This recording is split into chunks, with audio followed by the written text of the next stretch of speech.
Сиздерге жана үй бүлөңүздөргө тынчтык каалайбыз, амансыздарбы? Ислам дини тынчтыктын дини. Ислам дини бул дүйнөдө тынчтыкта жашап жана акыретте түбөлүк бактылуулукка жеткирүүчү дин болуп эсептелет. Урматтуу телекөрүүчүлөр, бүгүнкү көрсөтүүбүздө дал ушул ислам баалуулуктары туурасында коногубуз менен маектешмекчибиз. Биз менен бирге болуңуздар.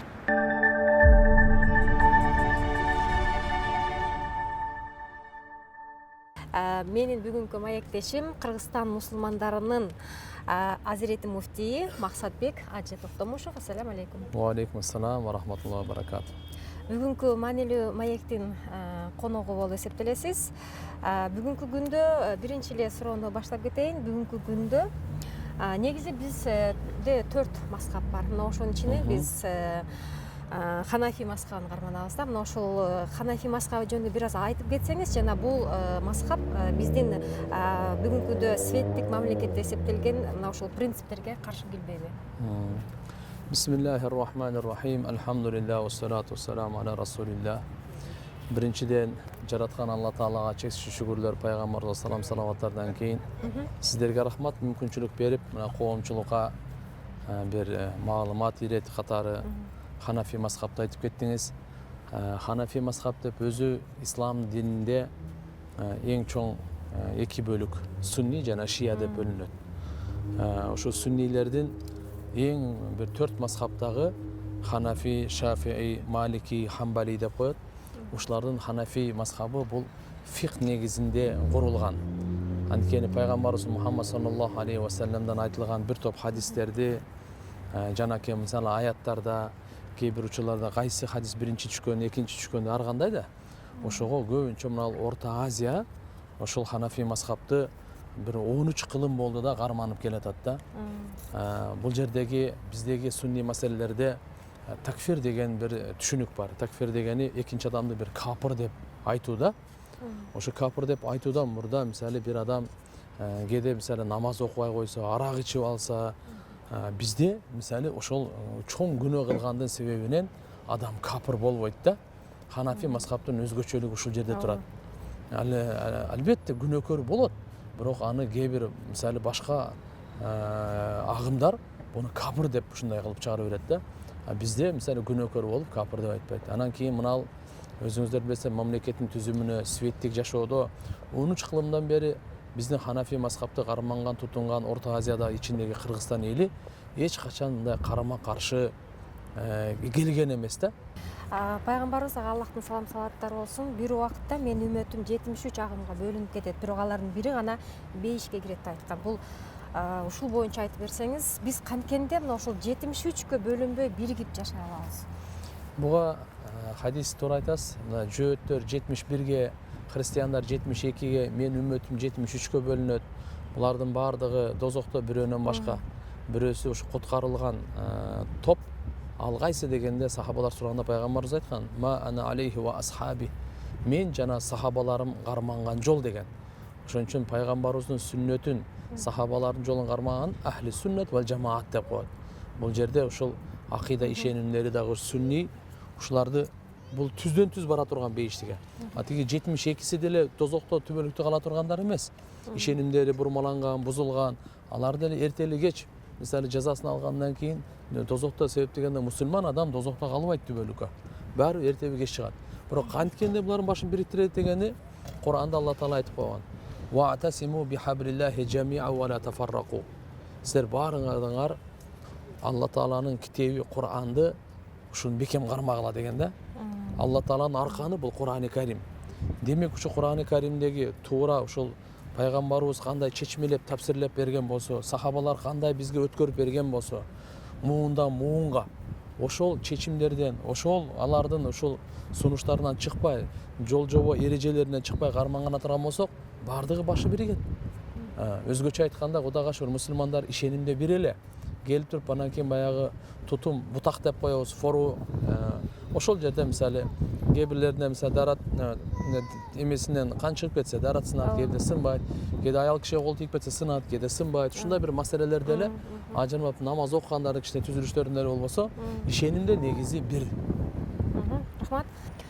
Бүгүнкү күндө биз айрыкча жума күндөрү биздин ага энелерибиздин, аталарыбыздын, байкелерибиздин ушул мечит жакка карап агылып жатканын көп көрөбүз да.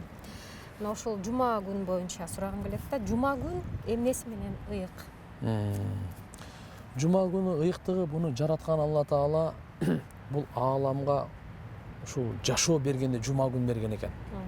Адам атабызды Алла Таала ушу жума күнү жараткан экен. Эң биринчи адам Алла Таала жума күнү жараткан.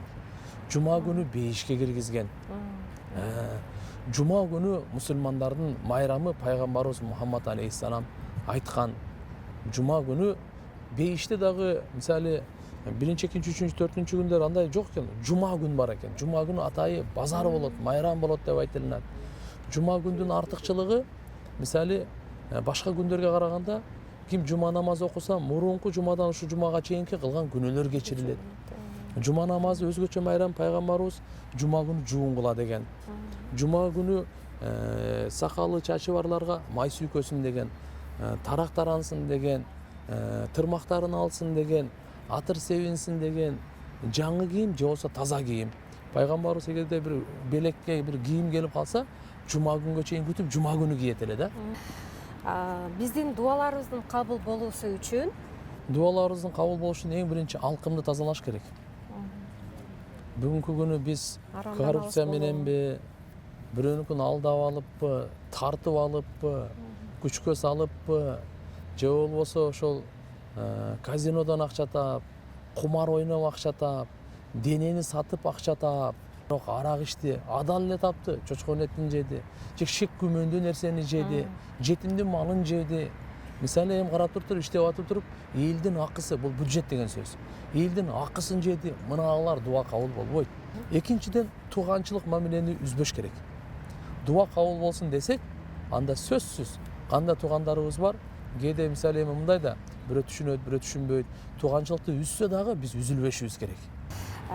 Акыркы суроом бул жеке сизге тиешелүү суроо. Максатбек Ажы Токтомушев бактылуулукту кайдан издейт? Бактылуулукту жараткан Алла Тааладан, анткени бизди жоктон бар кылган дагы, бардан жок кылуучу дагы, бизге жашоо берүүчү дагы, аң сезим, акыл эс берген. Бакыт бардыгы Алланын колунда.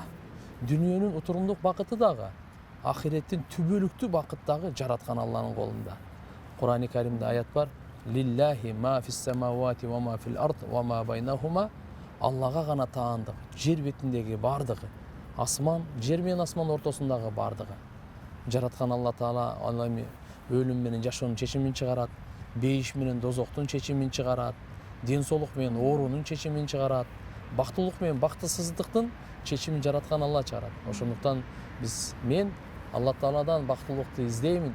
Эми жараткан Алла Таала кайсы нерсени аткаргыла десе, ошону аткарсак, кайсы нерсени тыйылгыла десек, андан тыйылсак, жараткан Алла Таала ошого карабана бакыт берет. Бирок эч качан ойлобош керек, Алла Таала бакытты өңгө, түскө, күчкө, улутка, урууга, байлыкка, бийликке, буга карап Алла Таала бербейт. Бакытты ким жаратканга баш ийсе, ошого карап туруп берет. Ылайым эле буйруса, ошол сиз айткан бактылуулук бул дүйнөдө дагы жана акыретте насип эткен болсун. Баарыбызга амин. Рахмат. Рахмат сиздерге дагы. Жараткан Алла Таалам элибизге, журтубузга баарын бактылуу кылсын. Кажетибизди бүтүрүп, ынтымагыбызды берип, ыймандан ажыратпасын. Алла Таалам ушу татыктуу бул дүйнөдө жашап, бейишке да Алла Таалам өзүнүн мээрими менен киргизип, дозогунан сактасын. Рахмат.